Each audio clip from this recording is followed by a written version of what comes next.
السلام عليكم ورحمة الله وبركاته. اللهم صل وسلم وبارك على سيدنا محمد وعلى آله وصحبه وسلم أجمعين. واللهم ارحم أمواتنا جميعا يا رب العالمين، وارحم والدي ووالدتي اللهم أمين. ازيكم عاملين ايه؟ وحشتوني جدا جدا من الفيديو اللي فات.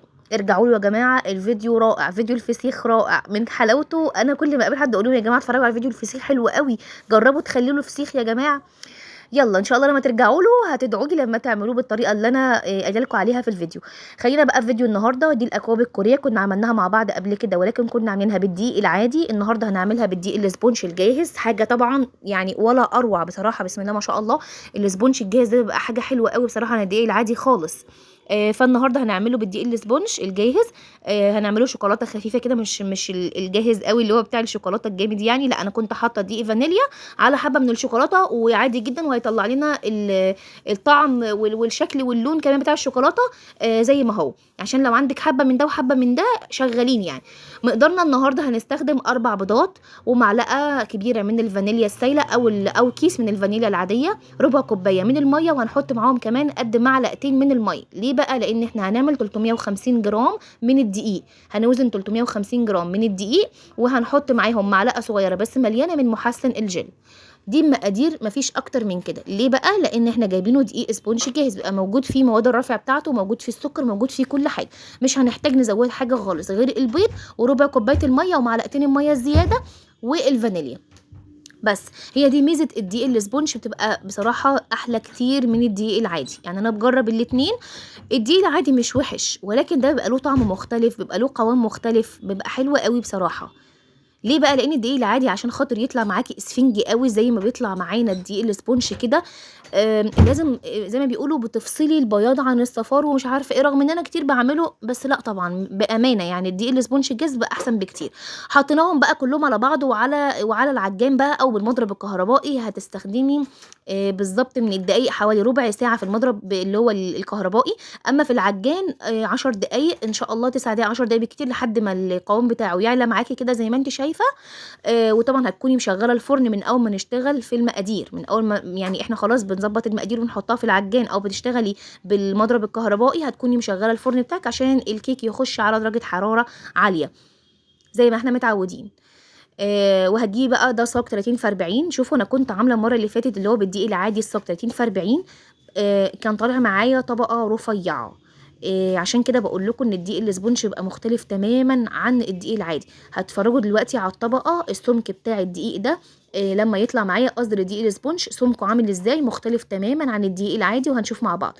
وهتجلسيها بقى كده، مش هتجلسيها، هتظبطيها يعني بتساوي الوش. انا عندي مشكله على فكره في تسويه الوش ده، بتبقى مرهقه بالنسبه لي، مش عارفه ليه. بحس ساعات ان الصاج اللي انا بشتغل فيه مش مظبوط، مش عارفه يعني، بس بفضل شويه لحد ما اظبطه ان يبقى كله متساوي قد بعضه، ما فيش حته تطلع عاليه وحته مش عاليه. بصوا العجان بتاعكم لو هو بيتهز كده وانتم بتشتغلوا بيه، سيبوه في القطعه الفل بتاعته اللي هو جاي بيها، حلو قوي بصراحه، ما بتخلوش يتهز معايا نهائي، خصوصا لو انتم مش حاطينه على سيراميك او رخام، حاطينه على ترابيزه زي ما انا حاطه كده. هنا بقى تسيح الشوكولاته بتاعنا. انا جبت كيس عادي من بتاع التلاجة اهو صغنن، وحطيت فيه قطعه الشوكولاته اللي انا عايزاها، ونزلت معاهم بمعلقتين من الزيت، وفضيت الهواء خالص منها، طبعا ما ينفعش تخرم الكيس نهائي. شوفوا قطعه الشوكولاته عامله ازاي. وهتكوني بقى جايبه ميه مغليه اهي، وتروحي ساقطه فيها الكيس كده ومغطيه عليها وسايباها حوالي 5 دقايق، يعني 7 8 دقايق بالكتير هتلاقي الشوكولاته ساحت منك. يعني انا حطيتها دلوقتي في ميه مغليه وطفيت النار، وبعدين فتحت بصيت لقيتها لسه محتاجه حبه صغننين عشان خاطر تسيح معايا. ولا قلنا بقى حمام بخار بقى، ولا منع ان نقطه ميه تيجي بقى في الشوكولاته، ولا الكلام ده، وهتطلع معانا زي ما هتشوفوها دلوقتي. هنا بقى الكيك اخد معايا بالظبط 10 دقايق او 12 دقيقه بالظبط جوه الفرن. طلعته وغطيته بفوطين كده، وحطيت الاول ورقه عشان هنشيل الوش بتاعه، وغطيته وسبته لحد ما يبرد تماما. قلت بقى اجهز الحاجه اللي انا هزين بيها. هنا الكريمه، انا حطيت كوبايه من الكريمه عليها كوبايه من الميه المتلجه، ورجعت زودت بعد كده شويه كمان من الميه المتلجه، لاني مش عاوزاه تقيل قوي، لسبب ان انا مش بجلس بيه تورته، فلو قوامه مش متماسك قوي عادي، مش ما تخافوش منه يعني. ونزلت عليهم بمعلقه من البستري ومعلقه ونص من السكر البودر. طبعا مش الكوبايه بس هي اللي هتعملي الاكواب اللي انا عملتها دي كلها. انا كان عندي حبه كريمه في الفريزر، طلعتهم برضو خفقتهم معاه، لازم تخفقيهم، وعارفين هو ما شاء الله كان كبير وقوامه تقيل، فاضطريت ان انا ازوده شويه ميه كمان علشان خاطر ايه يعني يبقى سايب معايا شويه، مش عايزاه جامد عشان انا مش هجلس بيه تورته. وجبت بقى قوالب الشوكولاته دي، كانت الشوكولاته ساحت معايا بطريقه سهله جدا، وحطيت الحاجات اللي انا هزين بيها كده. ما حطيناش اي حاجه على الشوكولاته الا معلقتين 2 زيت بس، وطبعا لازم يكون زيت ريحته نظيفه وطعمه ما يبقاش فيه طعم وحش يعني، عشان يبقى معانا حلو ويديكي النتيجه اللي انت عايزاها. وحطيت بقى صبيت كده الشوكولاته وسبتها على جنب لحد ما ايه بردت خالص. طبعا احنا في الشتاء دلوقتي فمش محتاجه انها تخش التلاجة، مجرد 10 دقايق بتلاقيها جمدت معاكي وبتقدري تطلعيها بسهوله من القوالب. دي بقى كانت حروف وقلوب وكيتي وميكي ومش عارفه ايه واسماك كده. وسبتها بقى على جنب. هنا بقى كانت الكريمه جبتها حطيتها في بولات كده، قسمتها عشان الونها، وكان عندي شويه كريمه لونهم بينك برده في الفريزر، طلعتهم الاول. طبعا ما كانش ينفع احطهم على الابيضين خالص زي الكريمه التانية، سبتهم في جنب وحط عليهم حبه من الابيض، وهحط عليهم لون بينك تاني، وهعمل لون بينك كان اخضر بقى والاصفر، وشايفه تقريبا ده كان ازرق تقريبا، وطبعا الابيض لسه في العجان موجود، وده البينك كمان. وجبت لون شوكولاته يا جماعه، بس انا لما جيت احطه ما لقيتوش شوكولاته خالص، لقيته مديني لون اسود، هتشوفوه دلوقتي. فطبعا حطيت منه نقطتين كده، ولقيته مش يعني ايه مش هينفع في التزيين بتاعي، مدي على رصاصي او تشبيح، مش عارفه يعني الحقيقه. فحطيته قلت ايه هنعمل بيه. هنا بقى كانت الكيكه اهي طلعتها، هنطلعها دلوقتي من الصاج، وهنقشر الوش الفوقاني ده عشان قلنا ده بيبقى لامم زفاره البيض كده، ما بيبقاش حلو خالص وبيدي طعم وكمان ريحه مش ظريفه نهائي يعني. فنشيل بقى. وعايزه اقول لكم ان انا طبعا لازم ايديهم بايدي، ما ينفعش ان انا اكون في المطبخ بعمل حاجه وما ينفعش يكونوا مش موجودين. فيعني ربنا يبارك في اولادنا جميعا يا رب، سيبوهم يعملوا معاكم يا جماعه عشان ياخدوا طاقه ايجابيه في حياتهم. جبنا بقى الاكواب بتاعتنا وعلى قد التقطيعات. المره اللي فاتت انا كنت مقطعه، كنت حاسه ان الكيك او التقطيع اللي انا بقطع بيه صغنن من تحت وكده، فظبطته بقى المره دي وايه واستغليت بقى ايه، استغليت ان انا اخد القطع الصغننه اللي هي مش مدوره، حطيتها في القاع من تحت كده كده مش هتبقى باينه. وكمان ظبطت بقى يعني انا خليت الدوريات السليمه في الطبقه الثانيه وفي الطبقه الثالثه. اما شايفين الاول السمك عامل ازاي، لا ما شاء الله كان حاجه جميله جدا، بسم الله ما شاء الله. اما بقى الدوريات اللي استغليت المقطعه بقى الصغننه دي، حطيتها في القاع من تحت وحطيت عليها الكريمه. زينت بقى ايه الوان زي ما انت عايزه، عندك الالوان بقى حطي زي ما انت عايزه الكريمه اللي انت عايزاها، بس خدي بالك سيبي ايه لون خفيف من الجنب عشان تعرفي انت حطيتي الطبقه الاولانيه لون ايه، وهتحطي الطبقه الثانيه، بحيث ان احنا نخلي ايه لما نيجي نقطع الكوب او اللي ياكل منه يحس ان الثلاث طبقات الوانات مختلفه عن بعضهم. طريقتها سهله جدا وبسيطه. انا عايزه اقول لك بصراحه يعني انا لو بعمل تورتايه هي افضل لي من ان انا اقعد اعمل في الاكواب. هي الاكواب عشان الاولاد معايا ومبسوطين باللي احنا بنعمله، بيزينوا وكده، وانا كمان انا حاساها هي مش مهدره للكيك. او يعني انا لو عندي عيد ميلاد وانا اللي بعمل الاوردر بتاعه ليا انا، مش هعمل جاتوه، هعمل تورتايه عادي بالحاجه اللي انا هعملها، ومش هعمل جاتوه، هعمل اكواب من دي. ليه؟ لان الاغلبيه العيد ميلاد بيبقى موجودين اطفال، وطبعا عشان تدي الطفل جاتوه بيروح ساعات واكل قطعه ورامي الباقي، او مش بيكمل، او القطعه بتتهدر او بتبوظ او مش عارفه ايه. فدي بالنسبه لي انا في اي مناسبه بصراحه، بالذات مثلا العيد ميلاد، حلوه قوي قوي ان انا اعملها للاطفال. الطفل ياخد كوبايه وجنبها مثلا باتون ساليه او المعجنات اللي احنا بنحطها او الكلام ده، اولا مش بيبهدل الدنيا، حتى لو لا قدر الله وقع منه الكوبايه مش هتبوظ السجاد او هتبوظ او هتهدر حاجه. اخدها معاه وهو ماشي الكلام ده كله. لا انا شايفاها احسن بكتير. فيعني اللي شايفها زي احسن وافضل من قطع الجاتوه يبقى يكتب لي في الكومنتات يا جماعه. ويا ريت اللي وصل لحد دلوقتي معانا في الفيديو لايك وشير وسبسكرايب لمطبخ اميره وريماس عشان يوصل لكم ان شاء الله كل جديد مننا باذن الله. وعايزه اقول لكم كمان ان اللايكات بترفع لي الفيديو، لو سمحتوا بعد اذنكم يعني يا ريت تحطوا لي لايك وتسيبوا لي كومنت، انا نفسي قناتي تتفعل قوي قوي، يا ريت تساعدوني في الموضوع ده، ولكم جزيل الشكر بالمثل يعني ان شاء الله. اللي عامل مشروع ربنا يصلح حاله ويوفقه فيه. فانا كمان بجد نفسي القناه بتاعتي تتفعل، اللايكات بترفع لي الفيديو بتاعي، انا بتعب كتير جدا في فيديوهاتي بجد والله. فمحتاجه وتشجيعكم ومحتاج اللايكات بتاعتكم والكومنتات، وترفعوا لي الفيديو وشيروا، يعني يا جماعه حابين شيروا براحتكم، يعني احنا مش بنجبر حد. فيعني والله برده مش هيضايقك في حاجه لو حطيتيه. وعايزه اقول لكم ان انا هنا كنت بساوي بقى وش الكوبايات بالسباتيولا كده. الحته بقى اللي ناقصه ممكن تحط لها شويه من الكريمه وتسويها، عشان لما تيجي تزينيها من فوق يبقى التزيين بتاعها سليم ويبقى شكله حلو. ده بقى كان النصين اللي انا عملتهم، والملونه اللي ورا دي هتبقى هتشوفوا دلوقتي. ريماس قالت لنا اللي هزينها يا ماما، فسبتها لها تعكعك فيها براحتها. هتشوفوا دلوقتي التزيين بتاعها في الاخر عامل ايه، بس هيطلع شكله حلو يعني. وزي ما قلنا لازم نسيبهم نديهم افكار، نشجعهم حتى في وقفه المطبخ معانا، عشان ما يبقوش طالعين في حياتهم العمليه خايفين او مكسوفين من اي تجربه بيخوضوها. هنا بقى جبت الادوات كلها بتاعه التزيين. كنت اشتريت بقى حاجات كتير، المره اللي فاتت ما كانش عندنا حاجات كتير للتزيين، وعملنا بقى الحروف اهي. دي هعملها هنكتب فيها بابا، كنت عاملاها لبابايا ربنا يبارك فيه يا رب، حمايه يعني ويرحم والدي اللهم امين هو ووالدتي. انا عملتها باسمه، وعملت التانية باسم لاف برضو. الحروف دي حلوه جدا، هي صغننه بس حلوه يعني، الحقيقه مش وحشه خالص. دي هنعمل ده شكل تاني. لا هو بس مش عارفه ايه اللي رجع الحته دي تاني، الحقيقه في حاجه حصلت غلط في الفيديو ورجع جه من نص الفيديو تاني، ما علينا يعني. دي شكل قلوب صغننه. ده تقريبا تزيين اول واحد اللي هو بتاع اللاف.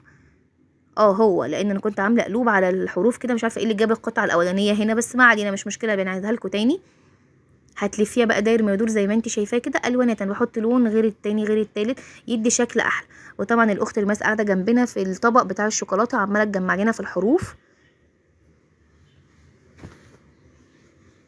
هنكتب بقى في النص اسم لاف كده بالانجليزي. طبعا هي الكوبايه صغننه، بس احنا نحاول على قد ما نقدر نخلي شكلها حلو، هتبان الكتابه بتاعتها يعني، وطلع شكلها لذيذ جدا. طبعا هي كلها افكار للتزيين يعني، مش لازم تعملي الشكل ده، اي حاجه عندك او اي ادوات بسيطه ممكن تزيني بيها الشكل هيطلع حلو في الاخر. مش لازم كل الكلام ده، بس عشان انا كان عندي بقى كل الحاجات دي قلت ايه، وكنت عامله كام كب كمان. عايزه اقول لكم ان الكيك اللي طلع اللي هو اللي مش سليم بقى، اللي هو القطع مثلا المتقطعه معانا، انا ما رميتهاش، انا خدتها عملت بيها كبين كمان، ولكن ما كانوش بقى دواير سليمه. فطبعا مش هيبان كل الكلام ده، مش هيبان كده كده، هو جوه الكوبايه ومحطوط عليه الكريمه، والكريمه طبعا طبقه مش قليله، فمغطيه كل الكلام ده، وكان طعمها حلو جدا. ويعني ما شاء الله 350 جرام طلعوا لنا 2 4 6 8 10 12 كب من دول، واربع بيضات 350 جرام، ومعلقه من محسن الجل، وربع كوبايه من الميه، زائد كوبايتين كمان. هنا بقى كان من ضمن التزيين ده صوص الكراميل، بس عايزه اقول لكم ان هو في الاخر ساح على بعضه لانه كان تقيل غير صوص الشوكولاته خالص. هتشوفوه في الاخر ساح يعني. انا قلت مثلا هيطلع زي الشباك كده، لكن لما سبته شويه لقيته ساح. صوص الشوكولاته اللي انا حطيته كان ماسك نفسه احسن من صوص الكراميل خالص يعني. فلو لو هتحطوا صوص الكراميل كده ما تحاولوش ان انتوا تعملوه شباك، لانه هيسيح. لو بتعملي بيه شكل وعايزاه شكل، لا هيسيح مننا، مش هيطلع الشكل اللي انت عايزاه نهائي يعني. لو يعني هو مثلا ممكن تعمليه بدربات ماشي في الطرط في الحاجات دي، لكن كالشكل اللي انا عملته مش ما نفعش. دي عشان لونها بينك بقى قلت املاها الوان كده تبقى شكلها مفرح شويه للبنوتات. حطينا بقى مش عارفه هما بيسموه حلويات صغننه ولا ايه، مش فاكره الحقيقه اسمها ايه. لا ما اسموش خرز على فكره يا مس، ما اعرفش اسمه ايه. دي كيتي بقى، حطينا كيتي كمان بما انها لونها بينك بقى للبنات، شكلها مفرح جدا. ده بقى كان كل الاشكال اللي انا عملتها، بسم الله ما شاء الله كان طالع اشكالهم حلوه قوي. عايزه اقول لكم ان هي انا المره دي عاملاهم بقى بتزويقه بمزاج يعني، بمزاج كده غير المره اللي فاتت خالص. دي بقى ماما كنت عاملاها لحماتي ربنا يبارك لي فيها وفي عمرها يا رب، ويبارك في بابا يا رب اللهم امين. وده الكب التاني اللي هو لاف، وده كلمه بابا اهي، عملنا ماما وبابا. وده تاني برضو اللي هو البينك بقى، حطينا نص اللون واللون التاني، وحطينا قلب بالشوكولاته في النص كده. عايزه اقول لكم ان الشوكولاته التارجت دي حلوه جدا على فكره. ده بقى كان صوص الشوكولاته اللي انا بقول لكم عليه، عملت بيه شكل كدواير كده، كان احلى من الكراميل بكتير. شايفين الكراميل ورا عامل ازاي سايح يعني، هو ساح على بعضه. والبني اللي على الطروف ده ده شوكليت شيبس على فكرة، اللي هو البوزة بتاعته أنا نزّلتها تحت غرستها يعني في الكريمة، وادّت لنا الشكل اللي أنتم شايفينه ده. كان حرف الN الأستاذ ابني نصر حبيبي، وحطيت له كمان سمكتين زي ما أنتم شايفين كده، سمكتين اللي هو من قوالب الشوكولاتة. قوالب الشوكولاتة حلوة أوي بصراحة، بتدّي شكل لأي تزيين، وبيبقى خفيف ومش مكلف نهائي يعني الحقيقة. ونزلت معاهم هنا بشوية من الفرماسيل البني، هنا برضو صوص الشوكولاته عملته بالشكل ده، ونزلت برضو معاهم 3 كريزات كده الوان، دي اللي انا عملتها معاكم كيتي. اي تزيين هيديكي شكل حلو. زي ما قلت لكم، انا بالنسبه لي انا لو انا بعمل لو عندي عيد ميلاد وبدل ما اعمل جاتوه بصراحه، يعني تقطيع التورته مع الكبات تبقى حلوه قوي، مش هتهدر معانا كتير ومش هتبهدل الدنيا، والاطفال لو اخدوها مش هيبوظوا بيها الدنيا، وكمان على فكره هتفرط معانا قوي، وهتبقى شكلها مفرح جدا على الترابيزه، بيبقى شكلها حلو قوي. انا عايزه اقول لكم دلوقتي هطلع لكم بقى بتزيينتين. ده تزيين الاخت ريماس.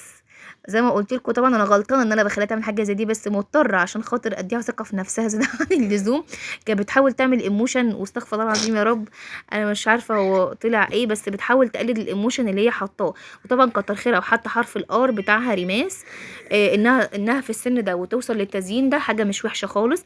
طبعا سيبوهم يتعلموا، اديهم ثقه في نفسهم عشان يطلع عليهم شخصيه في الجيل اللي داخل علينا ده، ربنا يهديهم كلهم. ودي كانت تاني بقى عملته الالوانات الغريبه دي، عملتها شكل البحر. عايزه اقول لكم دول كده بقوا 12 كب، انا كنت تقريبا عملت معاهم كمان الكبين اللي هم طلعوا على فكره اللون اللي هو بتاع الايموشن ده الكريمه اللي محطوط عليها نقطه الوان اسمر لو تاخدوا بالكم. دي الكريمه اللي محطوط عليها نقطه اللي هي اللون الاسمر اللي قلت لكم عليه، طلع اسمر مش شوكولاته. دي الكريمه بتاعتها يعني، فكان طالع لونها مش وحش يعني، زودتها نقطه كمان فادت لنا اللون اللي هو ايه، الرصاصي مخضر كده، كان مش وحش يعني. طبعا مش هنرمي الكريمه وحرام، ما كانش كتير، فقلت بدل معانا في الفريزر اعمل بيها بقيه الكبين التانيين، واهم زودوا معانا في الكبات كمان.